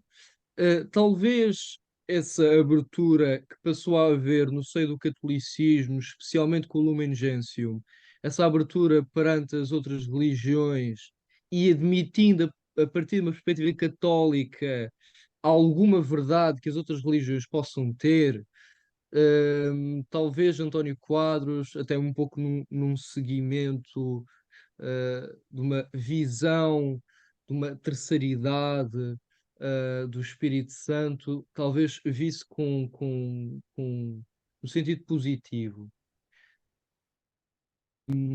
Mas creio que seria um pouco nesse sentido, essa abertura perante as outras religiões, a compreensão fundamental de que não são a verdade, que a verdade é Cristo, mas há uma certa verdade até por uma manifestação da revelação primordial e tradicional nas outras religiões. Acho que seria talvez nesse sentido que António Quadros falaria, mas quem sou eu? Não é? Não, mas sim faz sentido. Aliás, o Vaticano II retira uma frase que foi incluída no Vaticano I, uma célebre frase, que era fora da Igreja não há salvação. E aqui a questão era mesmo a Igreja Eclesial. E, portanto, o Vaticano II elimina essa frase. E isso é profundamente significativo, porque inicia-se aí, não se inicia, mas aprofunda-se aí o ecumenismo, não só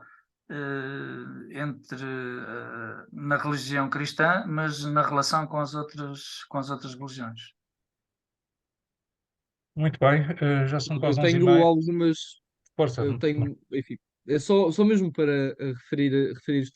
Tenho algumas dúvidas em relação a um posicionamento católico nesse sentido. Acho que é mesmo.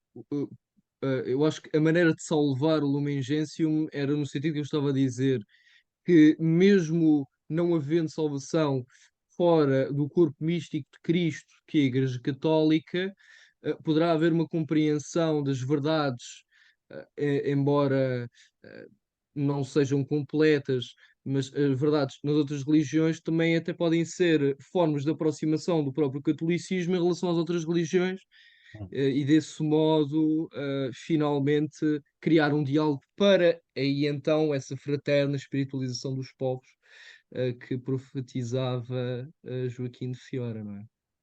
Eu, Enfim, eu acho, eu acho acho que que tu abriste a porta certa. Eu acho que é pelo ecumenismo, e aí há uma afinidade, pegando aqui no termo, na palavra-chave do João Luís, há uma afinidade clara com o Telmo, por exemplo, falava da pátria ecuménica da nossa língua, do Agostinho da Silva, como sabemos, que é um grande promotor do diálogo interreligioso, sobretudo no Brasil, onde ele próprio vivenciou, ele personificou esse diálogo, tanto aí uma missa como um rei de candomblé, mas enfim. Vamos então terminar. Agradecemos a todos, em particular ao Manuel Dupes Pimentel, o nosso orador de hoje. Vou partilhar aqui muito brevemente o site da PASC para que o visitem mais regularmente. Estão sempre aqui as nossas iniciativas. Temos também o nosso canal YouTube, onde estão as gravações das sessões anteriores, dos vários grupos de trabalho. E muito brevemente, até ao final desta semana, amanhã ou depois, teremos já a gravação deste debate online. Naturalmente que agora vamos ter uma merecida pausa estival, mas retomaremos o nosso ciclo em setembro e já agendamos a próxima sessão, será com o João Luís Ferreira, no dia 12 de setembro, a hora habitual, 9h30. 11.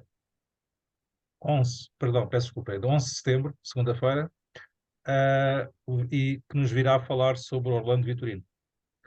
Fica então um convite e um abraço a todos.